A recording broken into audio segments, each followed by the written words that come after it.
प्रदेश विश्वविद्यालय के हमीर संगम कार्यक्रम में हिस्सा लेने पहुंचे केंद्रीय मंत्री अनुराग ठाकुर ने युवाओं से नशा मुक्त भारत की अपील की है और कहा कि युवा भी नशे के खात्मे के लिए उत्साहित दिखा।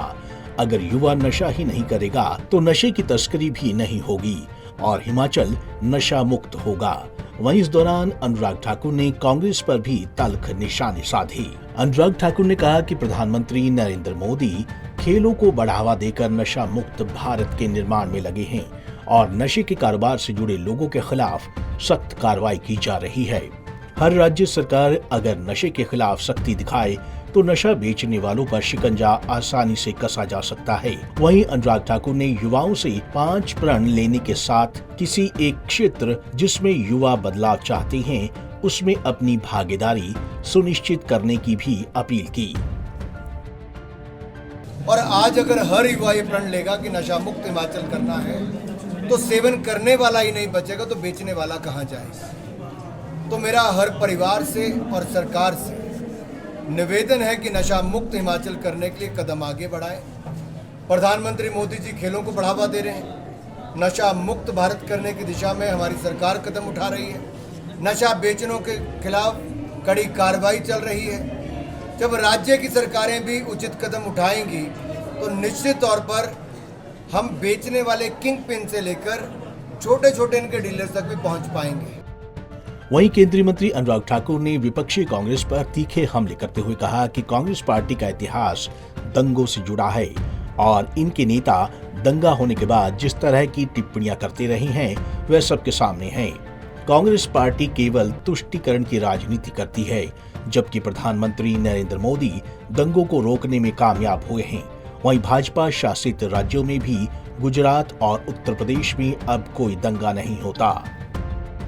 जिस पार्टी का इतिहास कांग्रेस का दंगों से जुड़ा रहा हो, जिस पार्टी के पूर्व प्रधानमंत्री ये कहते हो बड़ा पेड़ गिरे तो धरती तो हिलेगी, यानी कि सिखों का कत्लेआम के बाद भी, उनकी बहनों बेटियों के बलात्कार के बाद भी इतना बेशर्म बयान कांग्रेस के वरिष्ठ नेता ने उस समय दिया था जो देश के प्रधानमंत्री भी रहे।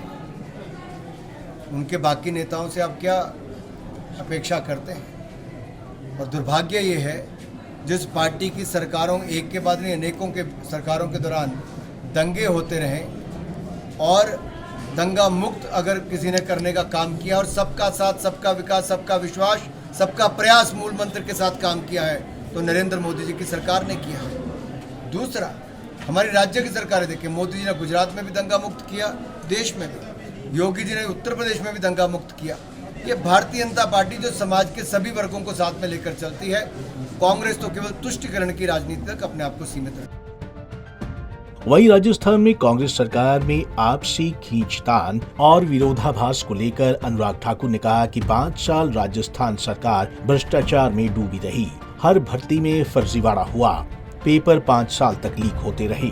इसको लेकर कोई दूसरा नहीं बल्कि कांग्रेस नेता ही सरकार के खिलाफ उतर गए हैं।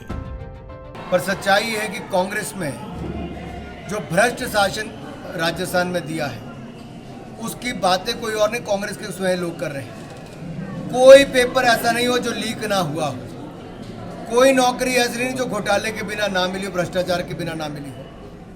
एक नहीं अनेक क्षेत्रों में घोटाले के आरोप राजस्थान की सरकार के ऊपर लगे। किसान आज तक कह रहे हमारे कर्जा माफ नहीं हुआ, युवाओं को आज तक नौकरियां नहीं मिली, बेरोजगारी भत्ता नहीं मिला। 5 वर्ष राजस्थान की कांग्रेस की सरकार भ्रष्टाचार में डूबी रही और उसका खामियाजा आज भुगतना पड़ रहा है कि कांग्रेस के स्वयं पूर्व अध्यक्ष और कांग्रेस के वरिष्ठ नेता अपनी सरकार के खिलाफ विद्रोह का बिगुल भी और भ्रष्टाचार का झंडा भी उठाकर चले। साथ ही अनुराग ठाकुर ने हिमाचल प्रदेश के भाजपा अध्यक्ष बदलने को लेकर कहा कि ये पार्टी की एक निरंतर प्रक्रिया है और हर 3 साल के बाद अध्यक्ष बदला जाता है। पार्टी व्यक्ति को अलग अलग जिम्मेदारियां समय समय पर देती रहती है। पंजाब केसरी टीवी के लिए शिमला से अली की रिपोर्ट।